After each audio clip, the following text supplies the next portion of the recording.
रिश्तेदार जो भारतीय जनता पार्टी में है, जो कांग्रेस में है, जो समाजवादी पार्टी में है, जो लोकदल में है, जो अन्य किसी पार्टी में है, वो हमारा आदमी नहीं है, वो उनका आदमी है, उनकी गुलामी कर रहा है। उसके जीतने से हमें कोई लाभ नहीं होगा, उनके जीतने से हमारा कोई लाभ नहीं है।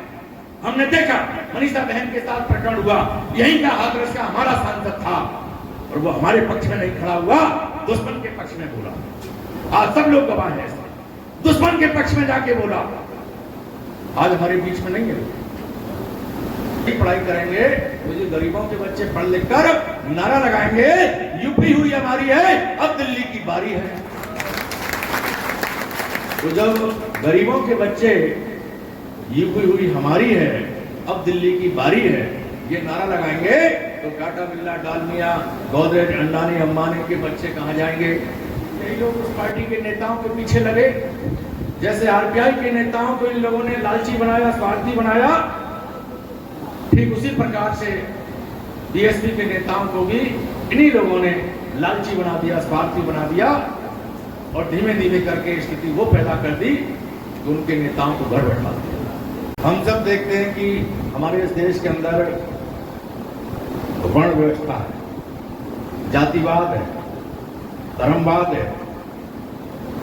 हमारे देश में इस वर्ण व्यवस्था के कारण, जातिवाद के कारण, धर्मवाद के कारण, भाषावाद के कारण, गोत्रवाद के कारण, क्षेत्रवाद के कारण, अमीरी गरीबी के कारण जो बहुतायत संख्या में लोग हैं, जिनको हम 85% बहुजन समाज कहते हैं, इन लोगों के साथ जो आज हम देख रहे हैं, लोकतांत्रिक शासन प्रणाली लागू होने के बाद, संविधान लागू होने के बाद खुलेआम हमारे नौजवानों को मारा जा रहा है, हमारी बहन बेटियों के साथ छेड़खानी की जा रही है, गैंग रेप किए जा रहे हैं, हत्याएं की जा रही हैं, हमारे नौजवानों को रोजी रोटी का पैसा मांगने पर मारपीट के कारखानों से, फैक्ट्रियों से भगाया जा रहा है, हमारे पढ़े लिखे बच्चों को एग्जाम देने से रोका जा रहा है, बार बार नौकरी के पेपर लीक कर करके उनको नौकरियों से वंचित किया जा रहा है। तमाम प्रकार की जो समस्याएं हैं, आश्चर्य है कि आज संविधान लागू है, संविधान को लागू हुए 74 साल हो गए। संविधान भारत के प्रत्येक नागरिक को यह अधिकार देता है कि भारत में रहने वाले प्रत्येक नागरिक को सम्मान मिले, सुरक्षा मिले, न्याय मिले, विकास मिले, शिक्षा मिले। यह जिम्मेदारी सरकार की है। लेकिन विडंबना है, सरकार में बैठे हुए लोग, चाहे वो कांग्रेस के रहे हो, चाहे वो जनता पार्टी के रहे हो, चाहे वो जनता दल के रहे हो, और अब ये भाजपा के लोग, किसी ने भी हमारे लोगों को संविधान को पूर्ण रूप से लागू करके उनमें मिले हुए, लिखे हुए अधिकारों को हम बहुजन समाज के लोगों को नहीं दिया। आज भी यहाँ पर जो संविधान को चलाने वाले लोग हैं, जो सरकार में बैठे हैं, वो जो पुरानी उनकी मानसिकता है, वर्णवाद की, जातिवाद की, धर्मवाद की, उसी मानसिकता से ग्रसित होकर कार्य कर रहे हैं। एक वो समय था जब राजा थे, मुगल थे, हम लोगों को शूद्र कहकर तमाम बंदिशें लगाई गई। ढोल गवार, शूद्र, पशु नारी, शकल ताड़न के अधिकारी, हमको शूद्र कहा गया, हमको जानवर के समान माना गया कि जानवर से काम लेना है तो उसको मारो पीटो काम लो। ठीक उसी प्रकार से शूद्रों से काम लेना है। शूद्रों का मतलब 6,743 जातियों में बटे हुए लोग, जिनको हम अपने आसपास में पाल, प्रजापति, केवट, कश्यप, नायक, निषाद, शाक, सैनी, मौर्य, कुशवाहा, जाटव, पटेल, धोबी, कोली, वाल्मीकि, गुर्जर, जाट, यादव, इस प्रकार की जातियों से जानते हैं। ऐसे लोगों को जानवर की तरह कहा गया कि जानवर को जैसे मारा पीटा जाता है, काम दिया जाता है, उस प्रकार से इनको मारो पीटो, इनसे काम। इस प्रकार की सोच के लोग आज हमारे सत्तासीन होकर बैठे हुए हैं। इस गैर बराबरी की व्यवस्था के खिलाफ समय समय पर हमारे संत गुरु महान पुरुषों ने संघर्ष किया। हमारे बीच में संत रविदास जी, संत कबीरदास जी, नारायण गुरु जी, गुरु घासीदास जी समय समय पर आए, उन्होंने अपनी आवाज को बुलंद किया। और इस आंदोलन को आगे बढ़ाने के लिए महात्मा ज्योतिबा फूले, साहूजी महाराज, तेजा रामास्वामी नायकर आए। उन्होंने भी इस आंदोलन को आगे बढ़ाया और 1912 में पढ़ने लिखने के बाद जब बाबा साहब ने यहाँ के सामाजिक सिस्टम को देखा कि इस देश में बहुसंख्यक लोग जो 100 में से लगभग 85% हैं, उनको भिन्न प्रकार की जातियों में बांटकर छोटा बड़ा बताकर उनको लड़ाया जा रहा है, उनको हजारों साल से किताब और कलम से वंचित किया गया है, उनको सम्मान से वंचित किया गया है, उन्हें न्याय नहीं दिया गया है, उनका उत्पीड़न और शोषण हर गली मोहल्ले में पूरे देश के अंदर होता है। बाबा साहब को ये बहुत बुरा लगा, क्योंकि बाबा साहब पॉजिटिव सोच के व्यक्ति थे। वो हर काम को करने की क्षमता रखते थे, भावना रखते थे। उन्होंने ये महसूस किया कि मैं इस सिस्टम को बदल दूंगा। उन्होंने अपनी पढ़ाई के साथ साथ इस बहुजन समाज के लोगों में चेतना पैदा करने के लिए समय समय पर आंदोलन किए। महार तालाब सत्याग्रह का आंदोलन किया। उस समय कहा जाता था कि हमारे लोगों को तालाबों में, नदियों में पानी पीने नहीं दिया जाएगा, जबकि जानवर पानी पीते थे। उसके बाद में कालाराम मंदिर आंदोलन किया। हमारे लोग मंदिर बनाते हैं लेकिन बनने के बाद मंदिर में जा नहीं सकते हैं। बाबा साहब ने हम लोगों में जुनून पैदा करने के लिए, जोश पैदा करने के लिए, अपने हक और अधिकार लेने के लिए बहुत से संगठन बनाए, शेड्यूल कास्ट फेडरेशन बनाया, समता सैनिक दल बनाया। और बाबा साहब ने हम लोगों की लड़ाई को लड़ने के लिए 1930-31-32 में लंदन में जाकर अंग्रेजों से कहा कि अंग्रेजों, मैं भी चाहता हूं कि भारत को छोड़ो, भारत को आजाद करो, लेकिन साथ ही साथ मैं ये चाहता हूं कि भारत को आजाद करने से पहले भारत में रहने वाले 85% जो बहुजन समाज के लोग हैं, इनको ऐसे अधिकार देकर जाओ जिससे अपने पैरों पर खड़े हो सके। उस समय महात्मा गांधी, पंडित बाल गंगाधर तिलक कांग्रेस के नेता हुआ करते थे, जवाहरलाल नेहरू जी, वो सारे लोग केवल आजादी की बात करते थे। और बाबा साहब हम इस देश के जो गरीब, कमजोर, शोषित, पीड़ित लोग हैं, इनकी भी बात करते हैं। बाबा साहब का साथ उस समय मौलाना अब्दुल कलाम आजाद ने दिया। बाबा साहब के संघर्ष से अंग्रेजों के समय ही, जब अंग्रेज हुकूमत थी, तो हमको शिक्षा का अधिकार मिला, नौकरी करने का अधिकार मिला, वोट डालने का अधिकार मिला। आज आप लोग कल्पना करो, आज हम लोग वोट डालते हैं इसलिए बड़े बड़े टाटा, बिरला, डालमिया जैसे बड़े उद्योगपति हमारा वोट लेने के लिए गरीबों की गलियों में घूमते हैं। गरीबों से कहते हैं कि भाई इस बार हमें वोट दे दो, हम आपके बच्चों को मुफ्त में शिक्षा देंगे, नौकरी देंगे, सुविधाएं देंगे, न्याय देंगे, विकास देंगे। हमारे सामने हाथ जोड़ते हैं।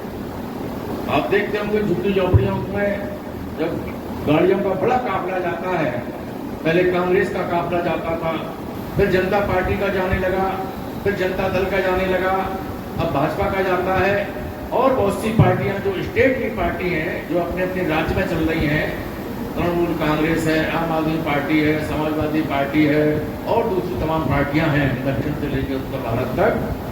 सभी पार्टियों के जो संचालक हैं, जो नेता हैं, वो सब मनुस्मृति को मानने वाले लोग, वो वर्ण व्यवस्था के आधार पर काम करने वाले लोग, वो सारे लोग चुनाव के समय हमारा वोट लेने के लिए झुग्गी झोपड़ियों में आते हैं। आप कल्पना कीजिए, यदि ये वोट डालने का अधिकार हमें नहीं मिलता तो ये लोग हमारे बस्ती मोहल्लों में नहीं आते। आज हमको अपने लिए इस्तेमाल करते हैं, हमारा बेशकीमती वोट लेते हैं, लेकिन वोट लेने के बाद फिर लगातार 5 साल हमारा उत्पीड़न और शोषण करते हैं। इसके लिए बाबा साहब ने उसी समय कहा, फिर कमजोर लोगों, इस देश के मेहनतकश लोगों, हे बहुजन समाज के लोगों, इस देश के दलित, पिछड़े, अकलियत समाज के लोगों, मैंने आपको वोट डालने का अधिकार दिलवा दिया है। अब आप लोग इस देश के अंदर मान सम्मान और स्वाभिमान की जिंदगी चाहते हैं, तो आप लोग अपना नेता बनाओ, अपनी पार्टी बनाओ, और अपने जैसे लोगों में भाईचारा बनाकर अपने सांसद विधायक जिताओ, इस देश के मुख्यमंत्री प्रधानमंत्री बनो, सत्ता के शासक बनो, क्योंकि बाबा साहब का मानना था कि सत्ता ही में मास्टर चाबी है जिससे सभी प्रकार के ताले आसानी से खुल सकते हैं। बाबा साहब ने इसकी शुरुआत की, रिपब्लिकन पार्टी ऑफ इंडिया बनाई। बाबा साहब उस पार्टी के प्रारूप को बना के आगे बढ़ने लगे, लेकिन बीमारी के कारण वह ज्यादा आगे नहीं चल पाए। 6 दिसंबर 56 को हमारे बीच से चले गए।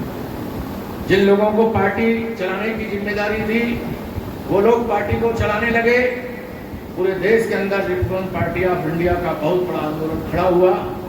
पूरे उत्तर भारत में तमाम विधायक जीते, सांसद जीते, नेशनल लेवल की पार्टी बनी। चुनाव चिन्ह हाथी और नीला झंडा पूरे देश में शान के साथ फहराने लगा। तो मनुवादी लोगों ने आरपीआई के नेताओं के पीछे अपने लोग लगाए और धीमे धीमे करके उनमें स्वार्थ पैदा किया, लालच पैदा किया और उनको लालच पैदा करके धीमे धीमे करके संकुचित किया। उनको घर बैठने के लिए महाराष्ट्र तक, बॉम्बे तक सीमित किया और कांग्रेस से बार बार पैक्ट कराकर उनको 2-2 सीट देकर सांसद बना दिया, मंत्री बना दिया। और सन 72 में जब चुनाव हुआ तो कांग्रेस के लोगों ने उन आरपीआई के स्वार्थी नेताओं से कह दिया, अब आपको पैक्ट करना है तो चुनाव चिन्ह हाथी पे नहीं, गाय बछड़े पर आपको वोट डालना होगा। गाय बछड़ा कांग्रेस का चुनाव चिन्ह हुआ करता। तो उन लालची नेताओं ने कांग्रेस की बात मान ली। सन 72 के बाद हमारा चुनाव चिन्ह हाथी इस देश के अंदर समाप्त हो गया। बाबा साहब की इस पीड़ा को, बाबा साहब के इन विचारों को, क्योंकि बाबा साहब चाहते थे कि हमारे देश में हमारे लोग पार्टी बनाएं, पार्टी चलाएं, सत्ता प्राप्त करें, एमपी एमएलए बने, मंत्री बने, मुख्यमंत्री बने, प्रधानमंत्री बने। अब ये कैसे होगा? जो पार्टी चल रही थी वो खत्म हो चुकी, उस पार्टी का चुनाव चिन्ह खत्म हो चुका। इतने बड़े देश के अंदर कौन इस काम को करे? तो मेरा ऐसा मानना है कि कुदरत की तरफ से ऐसा कहा जाता है कि जब जब धरती पर जुल्म होता है तो कुदरत अपना बंदा भेजती। पंजाब की भूमि में मानवर कांसीराम साहब पैदा हुए और क्लास 1 के अफसर थे, सारी सुविधाएं थी, नौकर चाकर, गाड़ी घोड़ा, कोठी बंगला, सब कुछ सरकार की सुविधाएं। लेकिन उनके दिल में बहुजन समाज के लिए दर्द। उन्होंने नौकरी छोड़ी, पढ़े लिखे लोगों को इकट्ठा किया, वामचेट डीएसपी और बीएसपी बना के एक बड़ा आंदोलन करा। पूरे देश के अंदर आरक्षण कोटा लागू करो वरना कुर्सी खाली करो, मंडल रिपोर्ट लागू करो वरना कुर्सी खाली करो, झुग्गी झोंपड़ी करे पुकार, बदलो बदलो ये सरकार, वोट हमारा, राज तुम्हारा, नहीं चलेगा नहीं चलेगा, जो बहुजन की बात करेगा वही देश में राज करेगा। इस प्रकार के नारे साहब ने खुद लगाए और पूरे देश के अंदर 4200 किलोमीटर साइकिल चलाई, कन्याकुमारी से लेकर कश्मीर तक। मानवर कांसीराम साहब के इस आंदोलन से लाखों लोग जुड़े और धीमे धीमे करके लाखों की संख्या करोड़ों में हो गई। बीएसपी का जो इलेक्शन ऑपरेशनल रिकॉर्ड है, पार्लियामेंट का लगभग 4.5 करोड़ वोट बीएसपी को मिल चुके हैं। अब घटकर उत्तर प्रदेश में केवल 42 लाख रह गए, मध्य प्रदेश में केवल 3.5 लाख रह गए, दिल्ली में केवल 52,000 रह गए, राजस्थान में केवल 2,56,000 रह गए, पंजाब के अंदर 50,000 रह गए। पूरा आंदोलन समाप्त। जो मनुस्मृति को मानने वाले समझदार लोग हैं, हमारे लोग तो अपनी मीटिंगों में आते हैं, 90% लोग सुनते और समझते हैं, 10% लोग पूरा करते हैं। कोई उधर जाता है, कोई उधर जाता है। हमारे युवा भीम आर्मी से जुड़े हुए हैं, आजाद समाज पार्टी से जुड़े हुए हैं, लेकिन जब उनको इतिहास बताया जाता है, पार्टी क्यों बनाई, वोट का महत्व क्यों समझना चाहिए, इस पर बहुत ज्यादा विचार नहीं करते। हम कहते हैं कि वो 15% है, 86% है, तो वो शासक क्यों बने हुए हैं? 15% लोग जब वोट से सरकार बनती है, वोट 85% लोगों का ज्यादा है, तो 15% के लोग शासक कैसे बन जाते हैं? वो शासक इसलिए बनते हैं कि वो समझदार हैं, वो वोट के महत्व को समझते हैं, वो अपनी वोट की कीमत समझते हैं।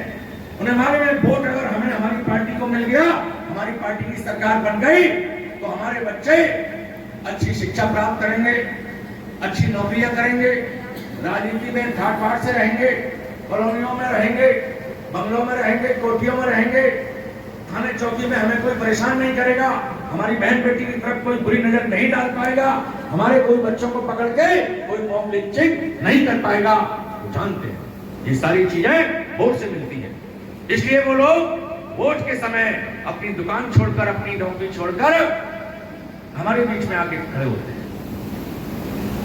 बहुजन समाज की बस्ती मोहल्लों में आके कहते हैं इस बार वोट कांग्रेस को देना, कभी कहते हैं इस बार वोट भाजपा को देना, कभी कहते हैं इस बार वोट सपा को देना, कभी लोकदल को देना, कभी और जो पार्टियां बनती रही, जनता पार्टी, जनता दल, उसको देना। उनके पास टीवी है प्रचार करने के लिए, उनके पास अखबार है प्रचार करने के लिए। वह झूठी योजनाएं बनाकर उनके फोटो डालते हैं, झूठी योजनाएं बनाकर वीडियो डालते हैं, और हमारे लोग सोचते हैं ये सरकार बहुत अच्छी है। हमारे लोग उनकी बातों में फंस जाते हैं और अपना वोट उनको देते हैं। कोई हिंदुत्व के आधार पर, कोई धर्म के आधार पर, कोई बहुत से लालच, कभी 15 लाख रुपए घर घर में देंगे, कभी नौकरियां देंगे, कभी कुछ, जो भी उनके लालच की चीजें हैं, गैस सिलेंडर फ्री में देना, 50 लाख का बीमा, फ्री में इलाज, कहीं नहीं हो रहा है। आप जितने लोग बैठे हैं, मैं पूरा चैलेंज के साथ कह सकता हूं, किसी को भी कोई 50 लाख रुपए का इलाज मिला हो, किसी को नहीं मिलता। योजना बनाते हैं, 2-4 लोगों को देके उसके फोटो खिंचा के उनसे वीडियो बनवा के टीवी पे दिखाते हैं। हमारे लोग अपने वोट की कीमत नहीं समझ पाते। बाबा साहब ने उसी समय हमको आगाह किया था कि मैंने आपको वोट का अधिकार दे दिया, अब अपना नेता बनाओ, अपनी पार्टी बनाओ। आरपीआई पार्टी उन्होंने खत्म की, मानवर कांसीराम साहब ने बड़ी पार्टी बीएसपी बनाई, उस पार्टी को भी खत्म करने का काम इन्हीं लोगों ने किया। यही लोग उस पार्टी के नेताओं के पीछे लगे, जैसे आरपीआई के नेताओं को इन लोगों ने लालची बनाया, स्वार्थी बनाया, ठीक उसी प्रकार से बीएसपी के नेताओं को भी इन्हीं लोगों ने लालची बना दिया, स्वार्थी बना दिया, और धीमे धीमे करके स्थिति वो पैदा कर दी कि उनके नेताओं को घर बैठा दिया। जब आदमी घर में बैठेगा तो पार्टी कौन चलाएगा? जब आदमी घर में बैठेगा तो जनता को जागरूक कौन करेगा? जब नेता घर में बैठेगा तो जनता जागरूक कैसे होगी? जब नेता घर बैठेंगी तो बहुजन समाज कैसे बनेगा? फिर मैंने कहा, कुदरत ने कहा है, ऐसा माना गया है, जब जब धरती पर जुल्म हुआ कुदरत अपना बंदा भेजती है। आरपीआई खत्म हुई तो लंबे समय बाद मानवर कांशीराम साहब आए, उन्होंने बीएसपी बना के पूरे देश के अंदर हम लोगों का एक बड़ा आंदोलन खड़ा किया, और जब बीएसपी खत्म हो रही है तो सहारनपुर की मिट्टी में पैदा होकर एडवोकेट भाई चंद्रशेखर आए हैं, जो पिछले 10 साल से इस देश के अंदर, चाहे हाथरस का प्रकरण हो मनीषा बहन का, चाहे सदराज संत रविदास मंदिर जी को मंदिर को तोड़ा गया हो सन 19 में दिल्ली के अंदर, और आपकी जीती जागती अभी 18 तारीख की अलीगढ़ की घटना, 2 नौजवान लड़के उनको मार दिया गया, पुलिस प्रशासन न्याय नहीं देता है, सत्ता के इशारे पर पुलिस प्रशासन काम करता है। आप लोगों ने इतना यहाँ आंदोलन चलाया, माननीय मंत्री जी के नेतृत्व में आप लोग वहां बैठे, आपके बीच में कोई और नहीं, आपके प्रिय नेता एडवोकेट भाई चंद्रशेखर आए। आज हमारे बीच में भीम आर्मी आजाद समाज पार्टी के माध्यम से एडवोकेट भाई चंद्रशेखर जी के साथ आपके जैसे, मेरे जैसे लाखों लोग पूरे देश के अंदर संघर्ष कर रहे हैं। 25 राज्यों में भीम आर्मी का संगठन काम कर रहा है, 14 राज्यों में आजाद समाज पार्टी का गठन हो चुका है। पार्टी क्यों बनाई जाती है? क्योंकि पार्टी नहीं होगी तो वोट कहां देंगे, इसलिए अपनी पार्टी बनाना जरूरी है, अपनी पार्टी चलाना जरूरी है। पार्टी नहीं बनाएंगे, पार्टी नहीं चलाएंगे, पार्टी से एमएलए एमपी नहीं जिताएंगे, पार्टी से मुख्यमंत्री नहीं बनाएंगे, पार्टी से प्रधानमंत्री नहीं बनाएंगे, तो सरकार के खजाने का मालिक हम नहीं हो सकते हैं। वही मनवादी लोग हैं। वो उनकी इच्छा है उस पैसे को कॉलोनियों में लगाएं, पुल पुलिया में लगाएं, एक्सप्रेस वे बना दें। आज पूरे देश के अंदर एक्सप्रेस वे बन रहे हैं। उन एक्सप्रेस वे पे कौन चल रहा है? उन एक्सप्रेस वे पे 15-20% जो साधन संपन्न लोग हैं वो ज्यादा चल रहे हैं। हमारे 80% लोग तो वही पुरानी टूटी फूटी सड़कों पर चल रहे हैं। उस पैसे को ये चाहे तो सरकार के जो स्कूल बेकार हो गए हैं उनमें लगा सकते हैं। सरकार के स्कूलों में टीचर नहीं है, टीचरों की नियुक्ति कर सकते हैं। सरकार के स्कूल चाहे प्राइमरी हो, चाहे जूनियर हो, चाहे माध्यमिक हो, चाहे डिग्री हो, उनमें अव्यवस्था पैदा हो गई। स्टाफ नहीं है, पढ़ाने के लिए टीचर नहीं है। क्यों? क्योंकि ये जानते हैं कि सरकार के स्कूल में गरीबों के बच्चे पढ़ने आते हैं। गरीब के बच्चों से फीस कम ली जाती है और गरीब कमजोर होते हैं, इसलिए अपने बच्चों को सरकार के स्कूल में भेजते हैं। अगर हम यहाँ सही व्यवस्था कर देंगे और सही पढ़ाई करेंगे तो ये गरीबों के बच्चे पढ़ लिख कर नारा लगाएंगे, यूपी हुई हमारी है, अब दिल्ली की बारी है। तो जब गरीबों के बच्चे यूपी हुई हमारी है, अब दिल्ली की बारी है, ये नारा लगाएंगे तो टाटा, बिरला, डालमिया, गोदरेज, अंडानी, अंबानी के बच्चे कहां जाएंगे? दिल्ली की कोठियों में जो सांसद रह रहे हैं, उन कोठियों में पाल प्रजापति, केवट कश्यप, नाई निषाद, सात सैनी, मौर्य, कुशवाहा, खटीक, जाटव, धोबी, कोहली, वाल्मीकि, गुजर, जाट के बच्चे बैठेंगे तो टाटा, बिरला, डालमिया के बच्चे कहां जाएंगे? तो वो जानते हैं सारी चीज। हमारे लोग जानते हुए भी मानते नहीं। जब ये जानते हो कि बाबा साहब डॉक्टर भीमराव अंबेडकर जी हमसे ये आह्वान कर रहे हैं उंगली खड़ी करके कि सत्ता पर काबिज हो जाओ, आपकी समस्याओं का समाधान हो जाएगा, लेकिन मेहनत नहीं करते, पद लेंगे, पद के अनुसार काम नहीं करेंगे। जितने लोग बैठे हैं, हो सकता है 2-4 लोगों ने पिछले 1 महीने में किसी गांव, बस्ती, मोहल्ले में मीटिंग कर ली हो, पर मेरा ऐसा मानना है कि आप लोग नहीं करते। जब मीटिंग नहीं करेंगे तो टीवी गुमराह करता रहेगा हमारे लोगों को। जब मीटिंग करके हमारे लोगों को आप आगाह नहीं करेंगे तो टीवी गुमराह करेगा, अखबार गुमराह करेगा, तो गुमराह हुए लोगों को कौन समझाएगा? हमारी बात तो टीवी वाले दिखाएंगे नहीं, हमारी बात अखबार वाले छापेंगे नहीं, तो फिर हमारे समाज को कौन तैयार करेगा, कौन जागरूक करेगा? इसके लिए बाबा साहब डॉक्टर भीमराव अंबेडकर जी ने 18 मार्च 56 को आगरा में कहा, मेरे अनुयायियों, मैं इस कारवां को बेशुमार हृदय विदारक अपमानों का, कष्टों का सामना करते हुए यहां तक लाया हूं। अगर आप लोग इसको आगे नहीं बढ़ा सकते हो तो पीछे भी ना जाने।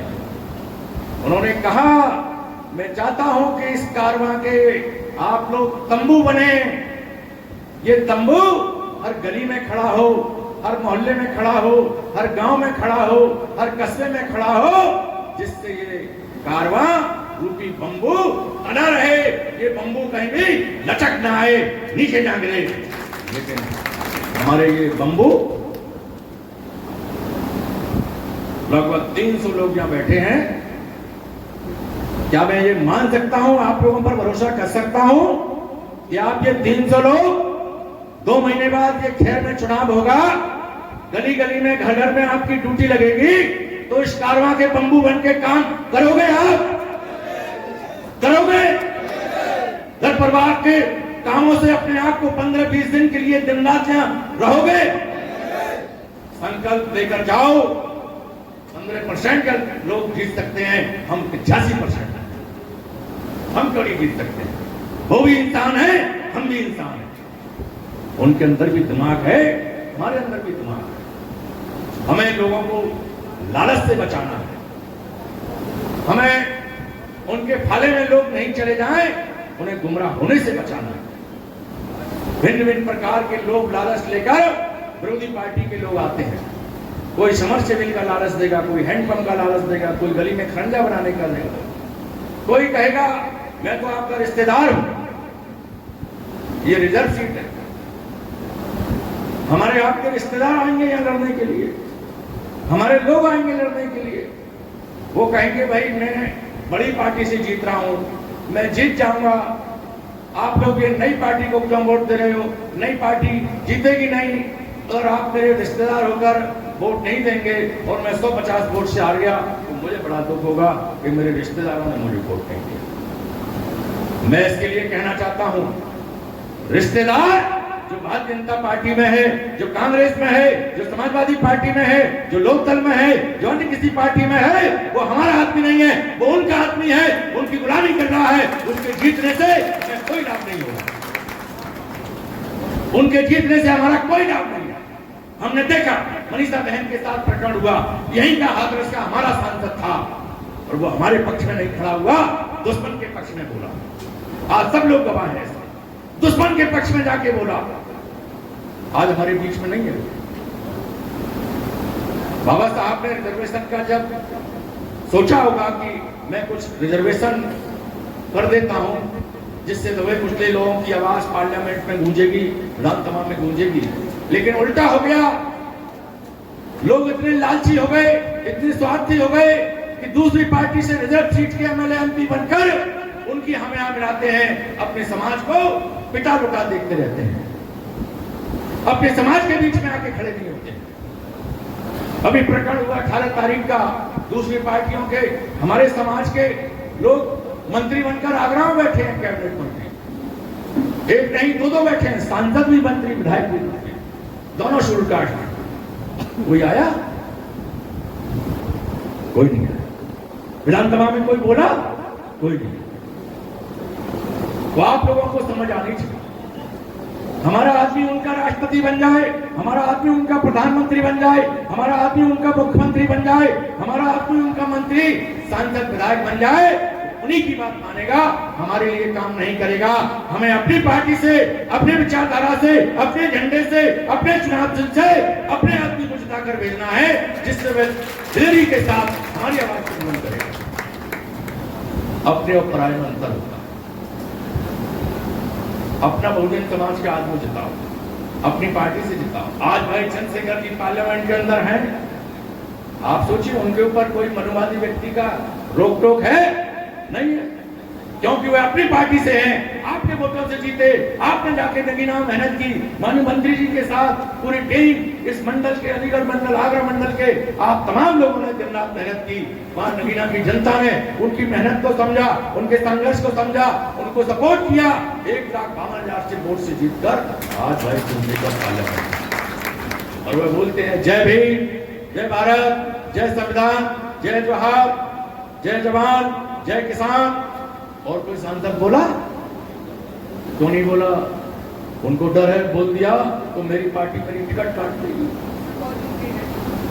मेरी गुलामी खत्म हो जाएगी। तो मेरे बुजुर्गों, मेरे नौजवानों, इन सारी बातों को समझो, सुनो, महसूस करो, उन लोगों से प्रेरणा लो जिनके पास कोई समस्या नहीं है। 15% के लोग 100 में से 100 पढ़े लिखे, 80% नौकरियों पे है, 100% राजनीति में है। पूरे बाजार जितने भी हैं पूरे देश के, सब जगह उनके बड़े बड़े शोरूम, बड़े बड़े कारोबार, बड़ी बड़ी फैक्ट्री। एक भी बच्चा और एक भी बहन, उनकी बेटी कहीं चौराहे पर भीख नहीं मांग रही है। उनके लोग ना रिक्शा चलाते हैं, ना तांगा चलाते हैं, ना फामला चलाते हैं।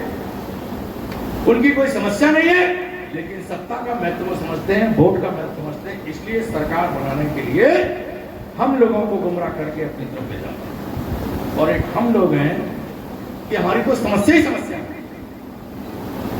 100 में से 80% लोग हाई स्कूल पास नहीं है। आप किसी भी गांव, बस्ती, मोहल्ले का सर्वे करेंगे, जहां भी बहुजन समाज की जाति रहती हैं, पाल, प्रजापति, केवट, कश्यप, जो भी जातियां 6743 हैं, इन जातियों के किसी भी गांव में आप जाओगे, मोहल्ले में जाओगे, 100 घर हैं, तो 100 में से आपको केवल 10-12 घर मिलेंगे जो हाई स्कूल पास होंगे।